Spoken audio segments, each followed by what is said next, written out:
Hello all, இந்த வீடியோவில் ஒரு டேஸ்டியான செட்டிநாட்டு ஸ்டைல் பால் பணியாரம் எப்படி செய்யலான்னு பார்க்கலாம். அதுக்கு ஒரு டம்ளர் அளவுக்கு பச்சரிசியும் அதே டம்ளரில் பாதி உளுந்தப்பருப்பும் சேர்த்து ஒரு 2 ஹவர்ஸ்க்கு நல்லா ஊற வச்சுருங்க. ஊற வச்சதை ஒரு மிக்சர் ஜாரில் ட்ரான்ஸ்ஃபர் பண்ணிவிட்டு தேவையான அளவு உப்பு ஆட் பண்ணி அதையும் நல்லா அரைச்சி எடுத்துக்கோங்க.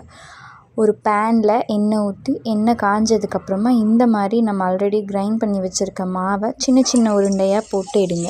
அந்த பணியாரம் கோல்டன் ப்ரௌன் கலருக்கு சேஞ்ச் ஆனதுக்கப்புறம் நம்ம அதை எடுத்து வேறு ஒரு பவுலில் ட்ரான்ஸ்ஃபர் பண்ணி வச்சுக்கலாம்.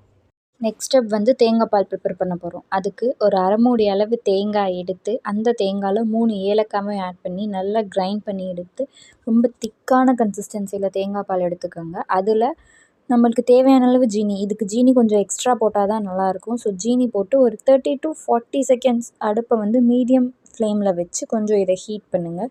ஹீட் பண்ணதுக்கப்புறம் நம்ம ஆல்ரெடி பொரித்து வச்சுருக்க அந்த பணியாரத்தை கொஞ்சம் கொஞ்சமாக அதோடு சேர்த்து நல்லா கிண்டி விடுங்க.